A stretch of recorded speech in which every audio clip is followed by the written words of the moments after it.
In the 2009 rom-com The Invention of Lying, life for Jennifer Garner and Ricky Gervais is an alternative reality world where lying doesn't exist. They're on a date at a restaurant, sitting together face to face when Garner's phone rings. Sorry, it's my mom. I think she's probably checking on the date. It won't take long. Hello? Yes, I'm with him right now. No, not very attractive. No, doesn't make much money.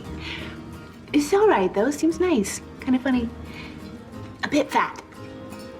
Has a funny little snub nose. Kind of like a frog in a facial. Yeah, but... No, I won't be sleeping with him tonight. Nope. Probably not even a kiss. Okay, you too. Bye. Sorry about that. It's all right. Don't think twice. How is your mum, all right? She's all right. Great. That's... The early parts of the movie create comedy in juxtaposition to the fact we tell lots of lies in everyday life. Sometimes we fib with the intention of not hurting someone or possibly making them feel better. But what about always tell the truth? Or is there a social benefit to some lies? Today on Stories and Strategies, the truth about lying. I bet I may as well try and catch the wind.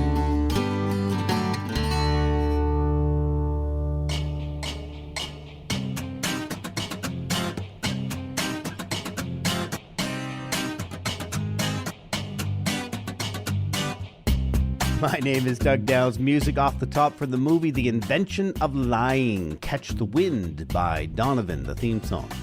My guests this week are Emma Levine and Maurice Schweitzer. Hello to both of you. Hello, happy to be here. Hi. Emma, you're joining us from Chicago. How are things in the Windy City? They're great. I'm looking out the window. The snow is falling. It is cold. Typical winter in Chicago. As it should be. Winters are cold and summers, my God, with the humidity, they are hot. Hot. Emma, you are an associate professor of behavioral science and the Charles E. Merrill Faculty Scholar at the University of Chicago Booth School of Business. You have your PhD from the Wharton School, University of Pennsylvania.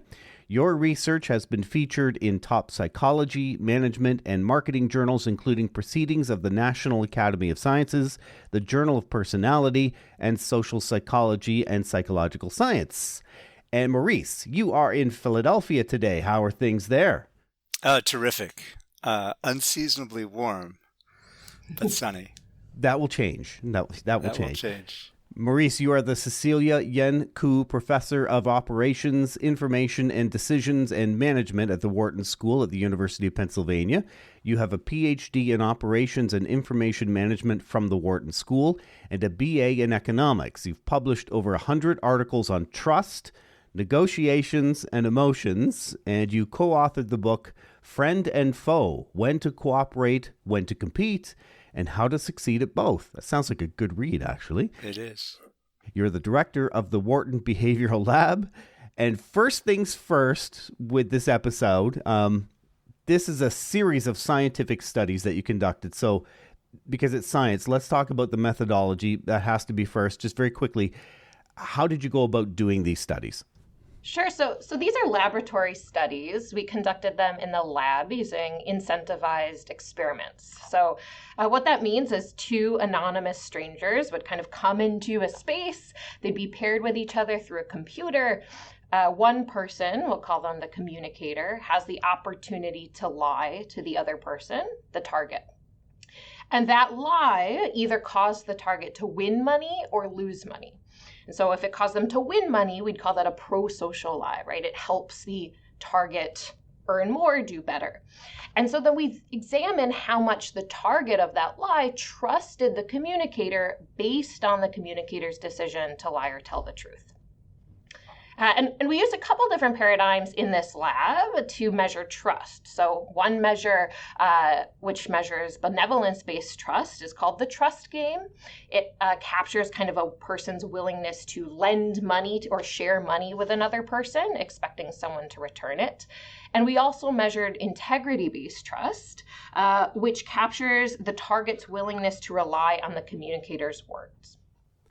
And despite everything we talk about in society, that lying is bad, we tell our kids, don't lie, always tell the truth, honesty, the best policy. The reality, scientifically, is if it's a pro-social lie, you can lie to me, and I can know that you are lying to me while you're lying to me. If I receive that as of some form of personal benefit in some way, I'm okay with it. I'm not only okay with it, you just became my best friend. Well, I think that's right, Doug. I think what's so interesting is there's all this classical work presuming that deception's bad.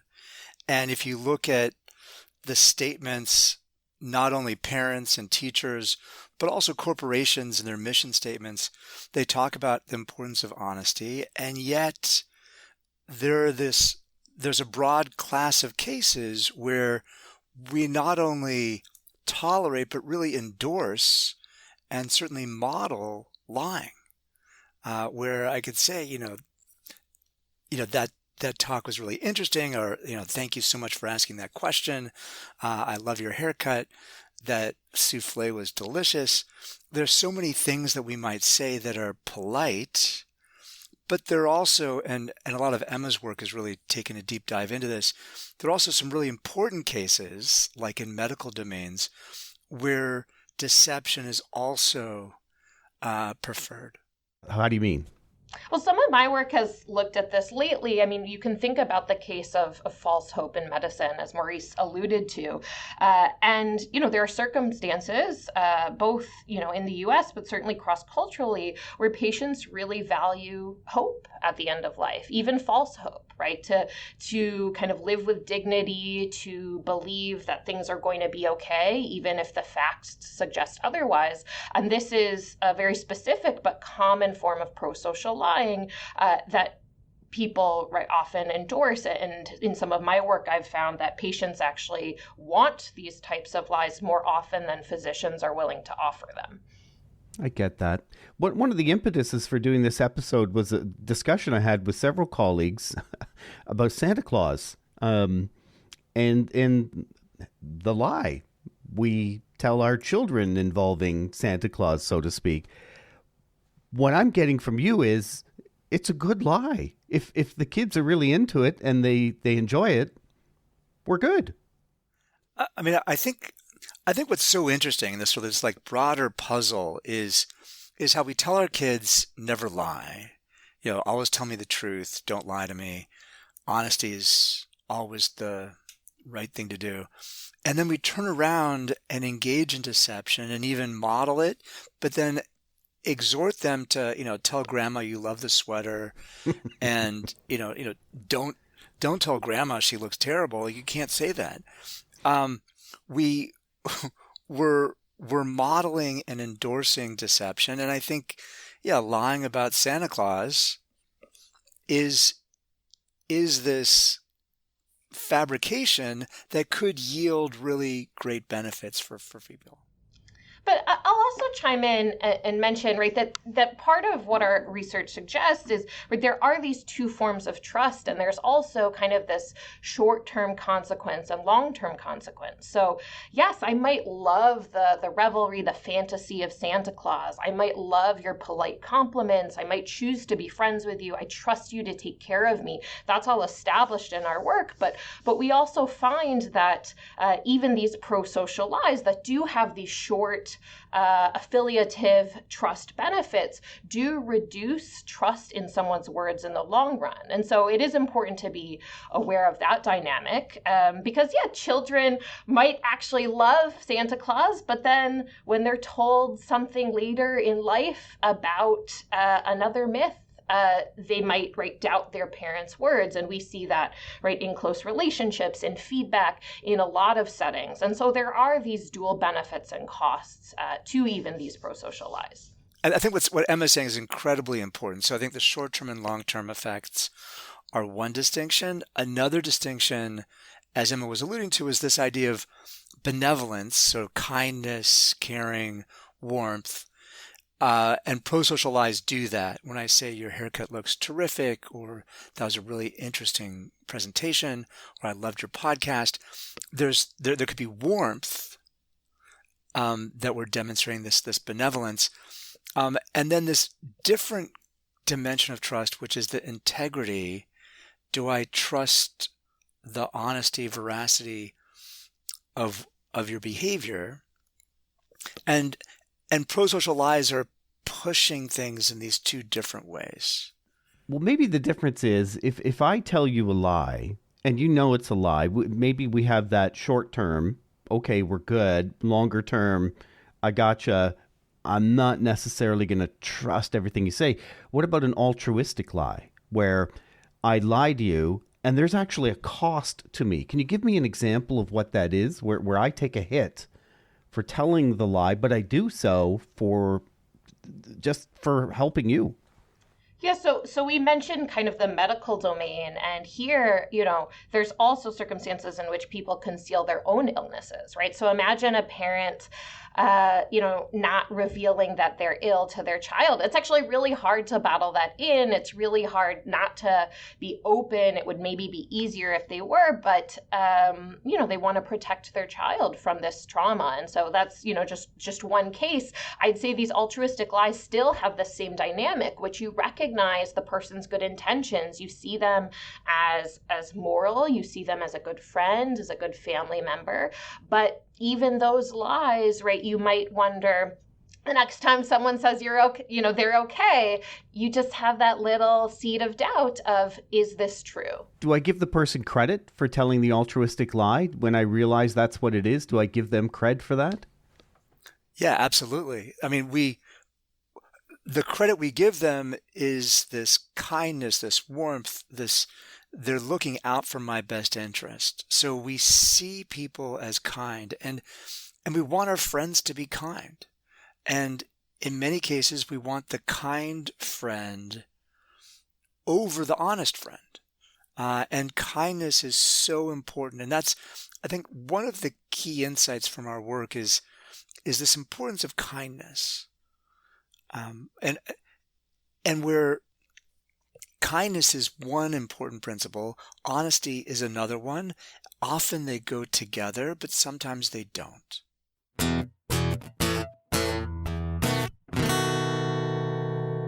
Multitasking. Yes, we've been told we can't really do it effectively, but that doesn't really stop any of us, does it?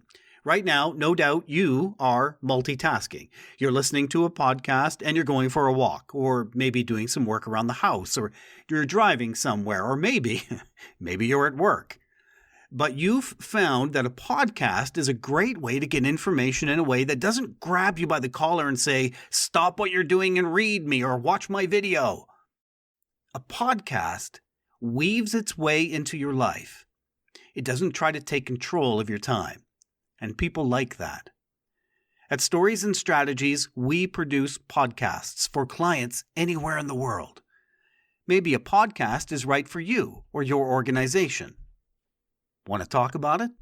Send me an email personally, doug@storiesandstrategies.ca, and we'll set something up. Let's talk podcasts.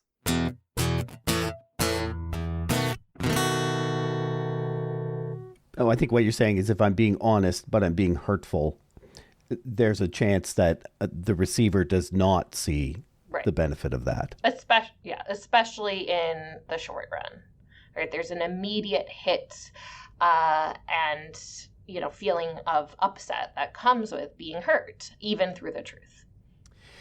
What constitutes a pro-social lie? Does it look the same across all cultures? Are we all the same? Well, yeah, I think that's a great question. I know that pro-social lying transcends cultures, and it's common and there are different expectations and different norms about what we say.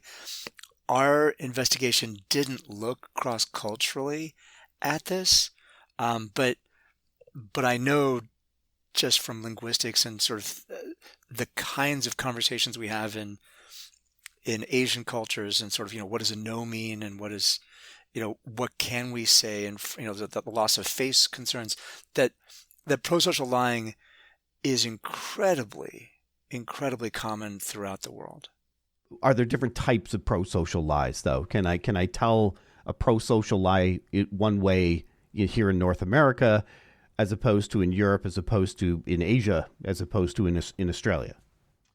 Yeah, I think what constitutes a prosocial lie and how people will react is culturally determined, right? So the reaction, this bump of warmth and kindness, is driven by, right, the perception that this person was genuinely motivated to help me. And so if there's a norm that we're all candid towards each other and we give each other blunt truths, let's say, which is the case in Israel and other places, then a lie that kind of flouts that norm that would seem polite here might not be given credit there, because we don't prize that type of politeness, we prize candor. And then we could see that move in the other direction in other cultures. Maurice alluded to kind of East Asian cultures where there's norms of saving face. So their politeness, especially across hierarchy, might be prized even more. And so it would be seen as very appropriate, very moral, and very well-intended to tell certain prosocial lies of politeness. Yeah, in fact, actually, I have a study in Southeast Asia where we looked in the medical domain. We looked at cancer patients with stage 4 cancer, so very advanced forms of cancer, and the vast majority of those patients didn't have a very accurate sense at all of their health status. Many thought that they were on the road to recovery, and almost all of them were wildly optimistic about their lifespan. And by the time we finished the study, half of them had already died. See, and I would take that really negatively. I would see that as a bad habit. Is it, though? Or is it a good thing? Well, that was the norm. I mean, the family was complicit in the deception, and they're just different norms. So I think as Emma is sort of underscoring, that what are the norms for candor? What are the norms for prosocial lies? And ideas about politeness are really wrapped up in this. So what is the polite thing to say? The whole concept of lying, and I'm benefiting from it, it's a pro-social lie. I can't help but think that this just adds to corruption. Specifically, politics come to mind. I'm of the mind that conservative-minded voters, they want a con man, whereas liberal-minded voters, they prefer a con artist. You know what I mean? Well, I mean, I think what's really interesting about politics is that we've come to expect a certain level of deception, and we think the promises politicians make on the campaign trail should be taken with a grain of salt, and so it's really unclear, and we see in George Santos this, sort of, crossing the line, or like where are we in a post-truth world? And I think what's interesting is the sort of the norms and expectations. What, are we playing poker here? Are we expecting people to bluff? Are there norms of deception that are within the rules that we're playing by? And when have we crossed the line? And I think what's important is for us to have a sense of we're playing the same game. So I understand when a politician promises to cut my taxes, what that really means is that they'd like to cut taxes. Mm-hmm. Yeah, I think what's interesting that Maurice alluded to earlier too is though this kind of double standard that we don't openly talk about this, right? So I have these new studies which I really love showing that actually in the domain of politics, we'd prefer politicians to say it's never okay to lie and take this really absolute stance and then go on and lie, be a blatant hypocrite, then to admit that there's nuance, right? That there's nuance and sometimes you have to be flexible. And politicians also, this is a real sample of US elected officials, they anticipate this. And so they know that in public, they're supposed to say you never lie, even if they go on to lie. And so, right, there's this kind of open knowledge that this is part of politicking, but we aren't able to discuss, right, what are the bounds of that? Because we don't discuss it openly. We are dishonest about dishonesty. Yeah, let me sort of build on that if I could, Doug.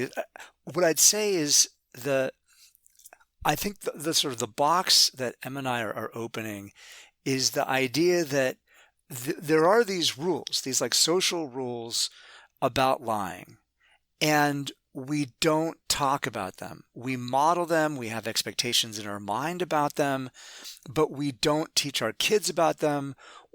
Teachers don't teach students about them. And in corporations, we're not very clear with our employees about when it is and isn't okay to lie. And then in the politic sort of space, we have these norms and expectations, and many people seem to get what the rules are, but because we're not explicit about it, we're going to see people cross the line, make mistakes, and we've created this ambiguous space around lying in a way that could be disambiguated. You know, back to this initial question about, you know, the concept of lying, is it okay? Does it lead to corruption? I mean, I do think there are all these rules, but I do want to reinforce that, right, even when you do it under the right rules and the right circumstances, deception, even in the best cases, can still erode, right, this long-term trust in words. And so that is something we see happening in institutions. That is something we see happening in politics, in public health, in a lot of domains on a global sphere right now. And so, there is a cost that we need to be aware of. I love this. Thank you both so much for your time today. Really appreciate it. Oh, thank you very much. Thank you. This is great. If you'd like to send a message to my guests, Maurice Schweitzer and Emma Levine, we have their email addresses in the show notes. Stories and Strategies is a co-production of JGR Communications and Stories and Strategies podcasts. The pro-social thing for you to do is leave a rating on either Apple or Spotify for us. 5 stars is very pro-social. We're best friends then. Thanks for listening.